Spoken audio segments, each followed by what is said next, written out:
अस्सलाम वालेकुम। आज की इस वीडियो में हम प्रॉपर्टी ऑफ डिटरमिनेंट्स को पढ़ेंगे, जो मैट्रिसेस के चैप्टर में सबसे इम्पोर्टेंट टॉपिक्स है। इसके आगे बहुत से एप्लीकेशंस है हाई मैथमेटिक्स में, और बहुत से सिस्टम ऑफ लीनियर इक्वेशंस को इन्हीं प्रॉपर्टी की बुनियाद पर बआसानी सॉल्व करते हैं। तो स्टार्ट करते हैं। हमारे पास पहली प्रॉपर्टी ये है, if every element in row or column of a matrix A is zero then A determinants equal to zero. यह जो ए मैट्रिक्स हमने लिया है वो स्क्वायर मैट्रिक्स होगा।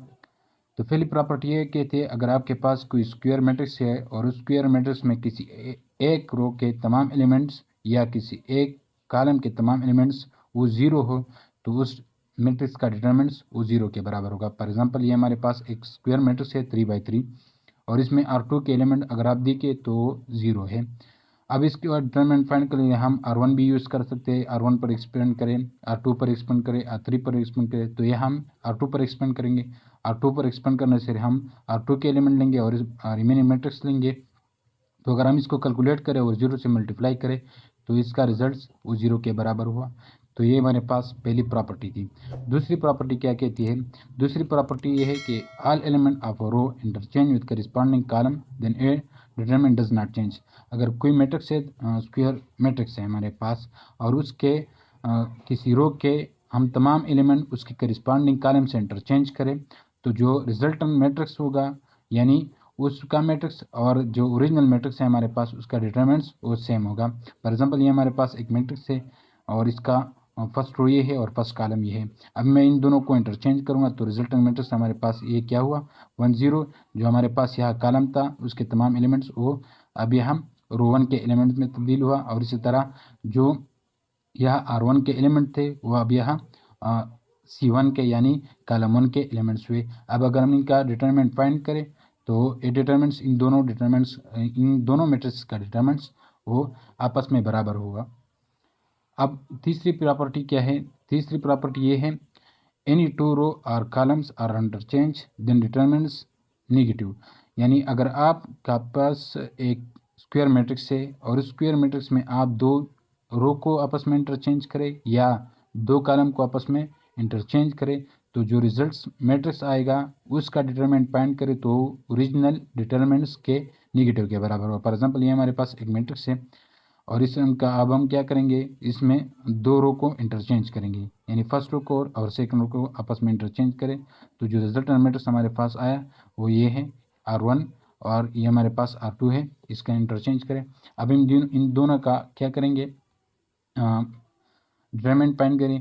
फॉर एग्जांपल, ये हमारे पास ए डिटरमिनेंट्स ए जो ए मैट्रिक्स था हमारे पास उसको हम फाइंड करेंगे, और ए डिटरमिनेंट्स हमारे पास ए मैट्रिक्स क्या है, वो क्या है 1 0 0 2 1 2 0 3 -1।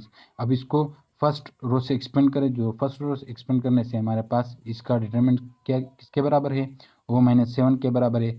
और इसी तरह जो बी मैट्रिक्स था वो बी मैट्रिक्स के हमारे पास वो फर्स्ट रो में क्या थे 2 1 2 था और सेकंड रो में 1 0 0, और इससे इस तरह थर्ड रो में 0 3 -1 एलिमेंट थे।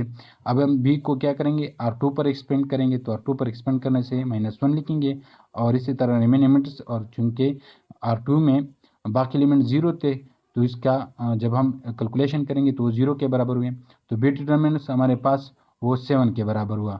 और अगर आप देखिए तो इसका क्या है, ए डिटरमिनेंट्स -7 के बराबर है और बी डिटरमिनेंट वो 7 के बराबर है। तो इसका मतलब है कि बी डिटरमिनेंट्स वो इक्वल हुआ -a के डिटरमिनेंट के बराबर, क्योंकि ये -7 है, ये +7 है।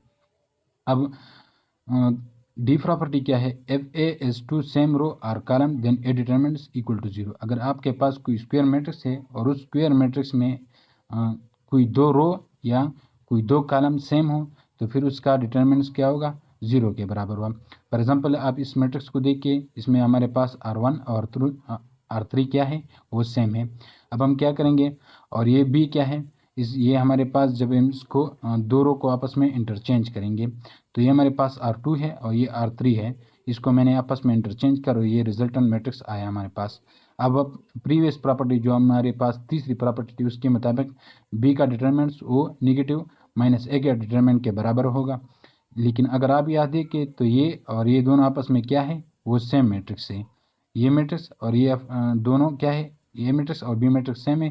तो बी का डिटरमिनेंट वो ए के डिटरमिनेंट के बराबर हुआ, और यह हमारे पास -a डिटरमिनेंट्स, इसको यहाँ अगर आप इक्वेशन के दूसरे साइड ले और दोनों को जमा करिए, नेगेटिव है यहाँ शिफ्ट करने से इसका साइन चेंज होगा, प्लस ए डिटरमिनेंट जो है, और इन दोनों को ऐड करने से 2 ए डिटरमिनेंट्स। अब 2 तो 0 के बराबर नहीं है, लिहाजा ए का डिटरमिनेंट 0 के बराबर हो। तो ये हमारे पास फोर्थ प्रॉपर्टी थी। अब फिफ्थ प्रॉपर्टी क्या है, इफ़ एवरी एलिमेंट ऑफ रो और कॉलम मल्टीप्लाइंग बाई के देन डिटरमिनेंट वो किसके बराबर होगा, उसी स्केलर के उसकी स्केलर के मल्टीपल के बराबर हुआ। फॉर एग्जांपल ये हमारे पास एक मैट्रिक्स है और ये हमारे पास इस मैट्रिक्स को हम R2 जो है, इस R2 को क्या करें 2 से मल्टीप्लाई करेंगे। तो इसको 2 से मल्टीप्लाई करने से जो रिजल्टेंट मैट्रिक्स हमारे पास आता है वो क्या है 1 2 3, वो सेम उसी तरह आएगा। और ये R2 को हमने 2 से मल्टीप्लाई किया तो ये 0 और 2 2 4 ये 4 हो जाएगा। अब हम क्या करेंगे, इस बी का डिटरमिनेंट फाइंड करें। इस बी का डिटरमिनेंट हमारे पास फाइंड करने से आप क्या करें, R2 पर एक्सपेंड करें तो R2 पर ये 0 हो जाएगा, ये भी 0 हो जाएगा और ये 4, इस रिमेनिंग मैट्रिक्स क्या हो जाएगा 1 2 और 3 0। इसको फाइंड करने से ये -24 और -24 ये किसके बराबर थे 2 मल्टीप्लाई बाई -12। अब -12 क्या है, अगर आप इसका डिटरमिनेंट फाइंड करें R2 पर एक्सपेंड करें तो इसका डिटरमिनेंट वो ए डिटरमिनेंट -12 के बराबर हुआ। तो यहाँ -12 के बजाय हम ए डिटरमिनेंट लिखेंगे और ये हमारे पास क्या हुआ, ये बी का डिटरमिनेंट हुआ। तो इसका मतलब ये है कि जो स्केलर मल्टीप्लाई जिस स्केलर से हमने मल्टीप्लाई किया उस स्केलर को लिखिए और जो ओरिजिनल डिटरमिनेंट्स ओरिजिनल मैट्रिक्स का डिटरमिनेंट था वो लिखिए। तो ये हमारे पास मल्टीपल हुआ। ये थी हमारे पास डिटरमिनेंट के प्रॉपर्टी के हवाले से एक वीडियो। अगर आपको वीडियो पसंद आई है तो मज़ीद ऐसी वीडियो के लिए हमारे चैनल को सब्सक्राइब करें। Thank you.